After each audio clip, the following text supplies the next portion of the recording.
Mars attacks. The next 210 days are going to reshape this world. When we get to the other end of this Mars retrograde cycle, you can bet your bottom dollar that there's going to be a massive shakeup. This Mars retrograde cycle is probably one of the most potent cycles of a Mars retrograde that we've had in recent times, and coming with so much tension, so much potential conflict, and a lot of volatility out there energetically, geopolitically, in the Middle East with the economic situation. There is a lot going on that is just waiting for the right activation.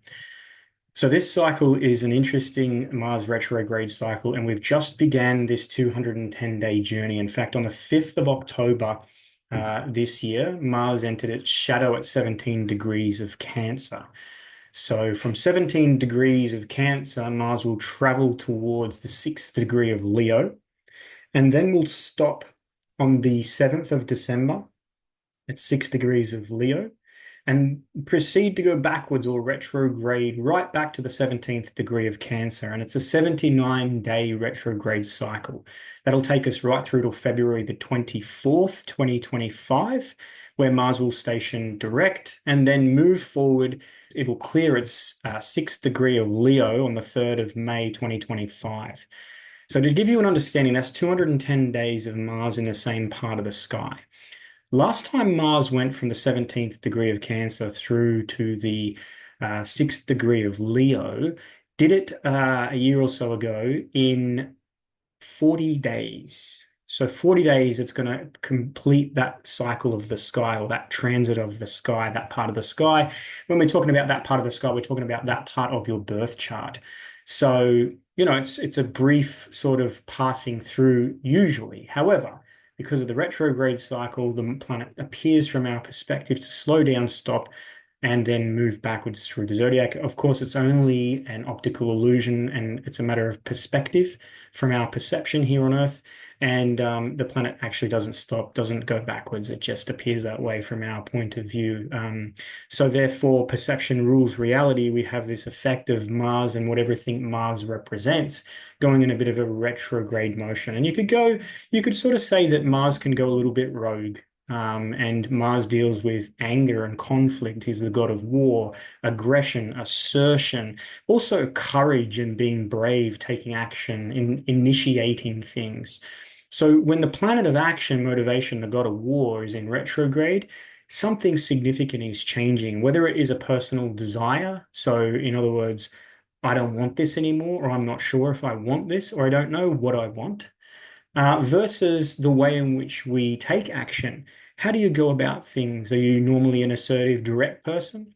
Mars is going to be retrograde in Cancer and then in Leo, so spending quite a bit of time in Cancer, and it's not well suited to be in Cancer.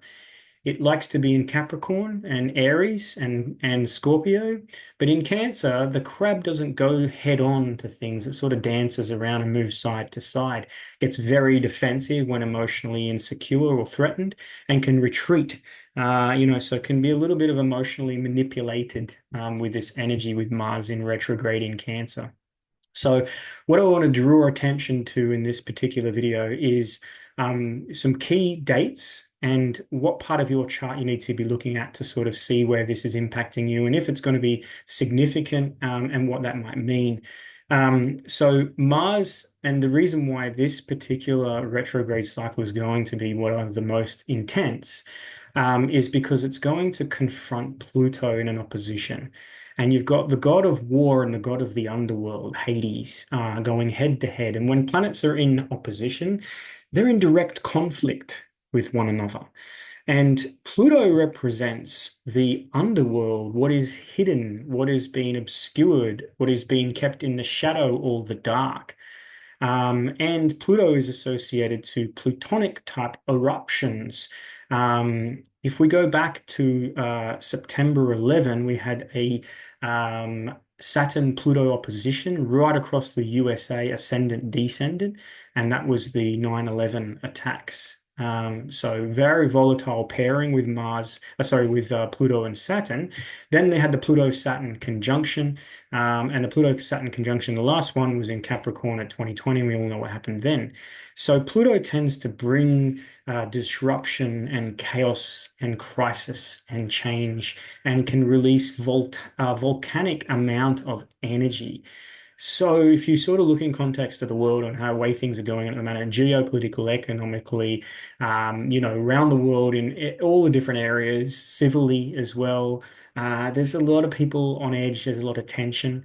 So that plutonic energy that's sort of a little bit below the surface or hidden, concealed, repressed deeper down, is sort of there's pressure building, right? So when Mars comes along, think of Mars as like an activator, an instigator, initiator. In the tarot, we've got here the tarot card for Mars. It's the lightning striking the tower and the false reality coming down. So the facade, the illusion, the Maya, the things that sort of have been obscuring like reality, like, hey, everything's great. Look at me build my tower. Mars comes along and in a flash of energy can release the potency that's there. So Mars on its own can deal in conflict and aggression, and whenever there's a fight or an accident or something that's happening that involves abrasions, cuts, breaks, we're dealing with Mars energy. And Mars being the god of war, we're also dealing with some sort of a conflict or an aggression. Pure Mars energy on its own is potent willpower. It's force, it's initiation, it's action. It's the way in which we go about things. In your birth chart, Mars is going to show you a lot about how you take action, the way and the style that you fight for things, you protect things, what triggers you to erupt in anger. But it's interesting to know when we've got Mars being the god of anger, we've got Pluto really as the god of rage. And when you have that rage released up into, this reality, it can be extremely potent and powerful conflict as a result. So there is, I'm not sure if you're aware of this, but there is a lot of information at the moment circling around the internet and online in relation to the 8th of November, in particular to Sydney, Australia, and the potential for some sort of false flag or type event. Now, I'm going to do a separate video on this Mars retrograde cycle in relation to the birth chart for Australia and taking a deep look at the Mars retrograde cycle in alignment to the birth chart of Australia. And I'm also going to be looking at the Sydney Opera House and some other things, and just the interesting thing with the 8th of November in relation to the cosmic alignments around that time. So that video is going to come out in the next week. So look out for that. But we have the first Mars Pluto opposition beginning around the 28th of October and really culminating in around the 8th of November. So about a 10-day period of time where Mars is going to be in opposition to Pluto. And this is a time to really take the high road. Try not to descend into chaos. Be mindful of the way you're reacting. And is it impulse? Is it triggered? Is there some underlying issues that haven't been resolved that relate into tension that causes extreme conflict or crisis? This is a really good time for personal change, changing the way you react, respond, how you take action, the way in which you go about things. It's interesting to sort of note through this period of time that you don't necessarily fight fire with fire. Anger is a sign of sadness. When people are acting out on their anger, they're deeply hurt or saddened. And rather than feel that deep hurt or sadness, they tend to react in anger. And anger, being the energy of Mars, is a protective energy. So Mars is our warrior, our fighter, and our protector. And if we sort of say, I don't want to feel sad, I don't want to be hurt, Mars sort of steps up and goes, we don't have to be. Let's get pissed off instead. And you can end up in that sort of ragey type, really reactive energy. So 28th of October through to the 8th of November, it's a real potent time. It's a time for just making sure that you're really aware and centered and grounded, and you're able to navigate potential conflict. if you're looking into your birth chart, this is happening around the 27th degree of Cancer to the 28th, ninth degree of Capricorn. And then Mars will build into the opposition and it'll happen around 29 degrees of Cancer Capricorn. And then Mars will continue moving into Aquarius, and you'll have Mars in, Mars in Leo. Mars will be the first, second degree of Leo, still in opposition to Pluto. And that opposition is going to really play out till about the 8th of October. So that's the first opposition. And then Mars will turn retrograde on the 7th of December at 6 degrees. So in your birth chart, you're looking from 17 degrees Cancer right through to 6 degrees of Leo.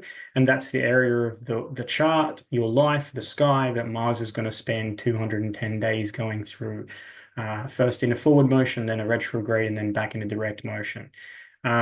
So the second time that Mars will then move backwards into an alignment with a direct opposition to Pluto will be around the 31st of December right through until the 7th of January.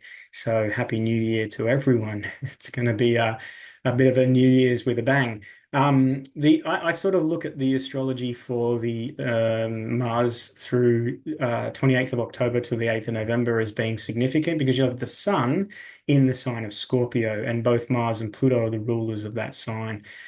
So the Sun really activating that quality, and in Scorpio, we're dealing with death and rebirth, change and transformation.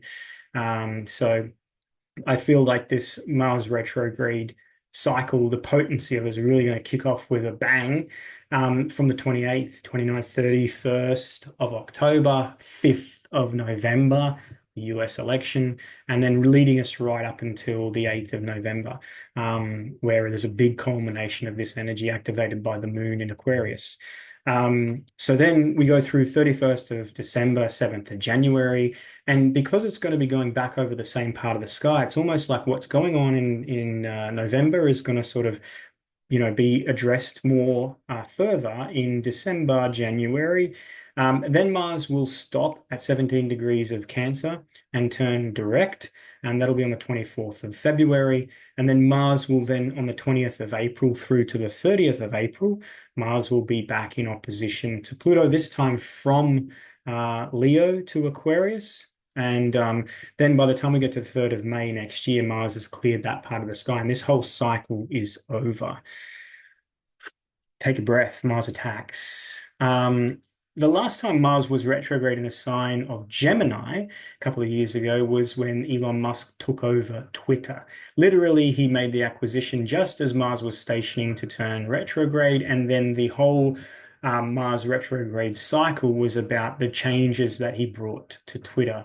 And eventually led to the renaming of it in X and the firing of a lot of those employees. And a lot of that stuff that was going on in relation to election interference, and a lot of the interference that the people in high positions of power had sort of influenced the people that were operating Twitter, created a lot of censorship and those issues that sort of happened post the 2020 election.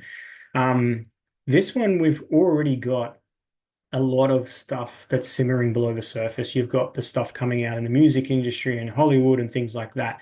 You've also got potential for some government corruption. And one thing I want to sort of end this video with is a look at what was going on for 2020, 2021, 2022 in particular, and the impact that period had, and also with regards to the inoculation. Now, when Mars is going to be in opposition to Pluto, when Mars enters the sign of Leo, we're dealing with Mars attacks, right? And in the sign of Leo is the heart. And you've got this Mars Leo energy in direct opposition to Pluto. You're going to see an increase in heart attacks, and heart attacks that aren't necessarily coming back from, like heart attacks that literally stop people in their tracks, and it's the great long kiss goodnight. The Mars Pluto activation, but coming from Leo, with Mars in that final degree of Capricorn. That final degree of Capricorn holds the whole period of shadowy shit, Hades, shady shit that was going on from 2008 to 2024.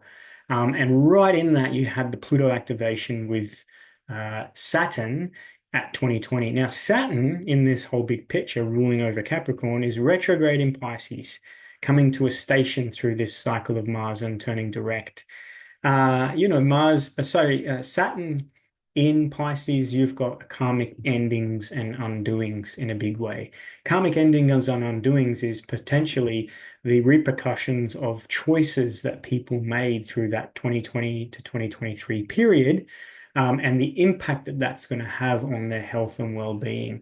And the karmic repercussions is that as hard as it has been for people, and as difficult as that time was, there was a choice that was made.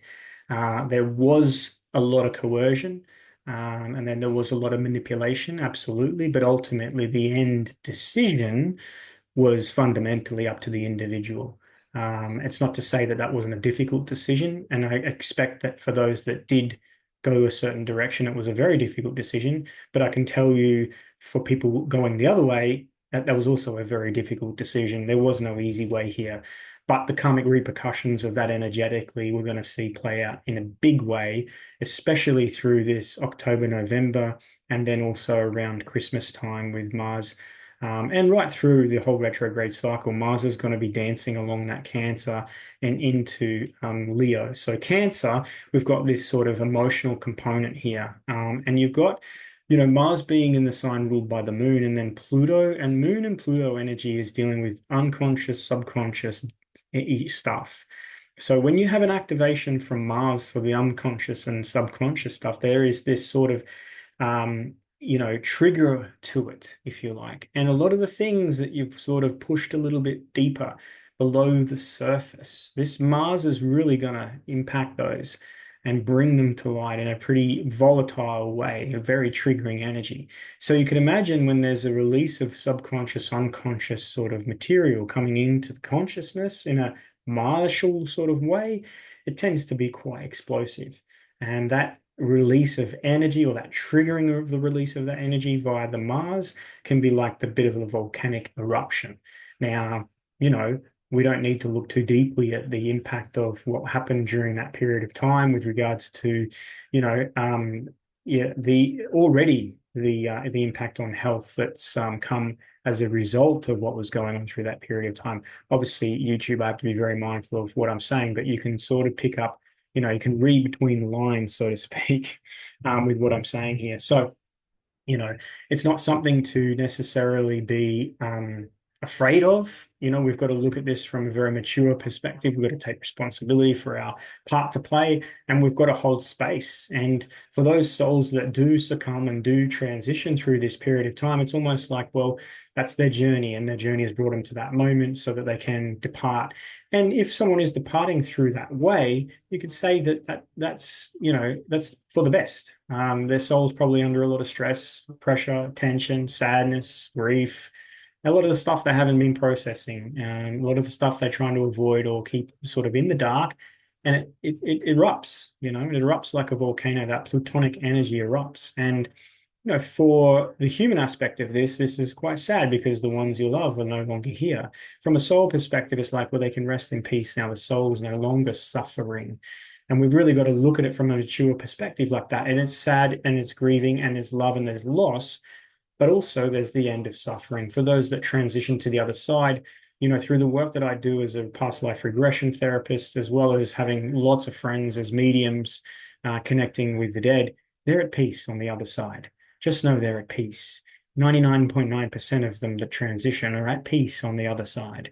So, what our job here to do in the human realm and the physical world is to release and let them go with love. So we're going to definitely see a big impact on that. And that's going to lead us right through into the middle of next year, when we have Saturn and Neptune coming together in Aries. And there's going to be the real fallout of that whole last 5-year period of time, coming into, real conscious realization and reality. So again, we're already seeing that. So this is a really short video just to give you a heads up. 210 days cycle of Mars going through a small part of the sky from 17 Cancer through to 6 degrees Leo. 79 days of that will be retrograding, and there'll be 3 passes of an opposition to Pluto, meaning that for 3 weeks total out of that period of time, you'll have a Mars-Pluto opposition. And Mars and Pluto don't play nicely. You know, the god of war and the god of the underworld, the god of anger and the god of rage. We've got the god of volcanoes and the god of fire.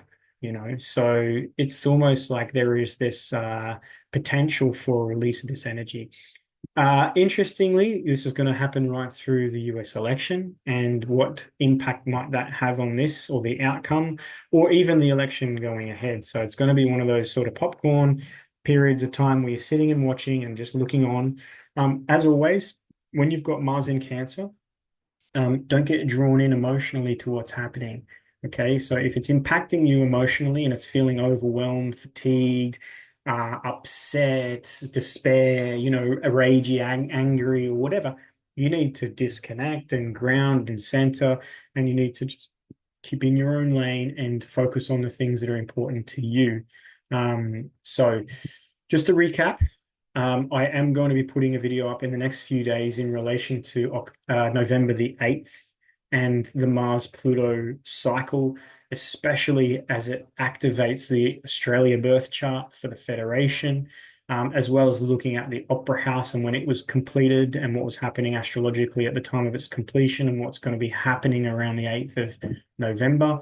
I know a lot of people have been sending me DMs and a lot of information on Instagram around that. And I follow quite a few people online that are posting some really good content on the symbolism of that. So my job is going to be just breaking down the astrological component. Now, this is a time that we've all been preparing for psychologically, spiritually, physically, emotionally, mentally since 2020, and for some of us, even since 2001. But you could also look at it from a very soul perspective, is that every lifetime we've ever been through, every bit of trauma, every bit of disconnection, dysfunction, every suffering that we've gone through and endured as a disconnected and unawakened humanity has led us to this moment. And, you know, it doesn't matter how difficult things get, how challenging they become, how dark it gets. It's your ability now to show up and hold that light. So holding the light is super duper important through this period of time. It's a potent time. And know that there's a level of potency, reactiveness, anger, conflict. It doesn't take much to tip people over the edge. So, you know, exercise a little bit of compassion for self and others. Do your grounding, stay centered. And above all else, peace. Remember to keep the peace. Peace out. See, there's balloons.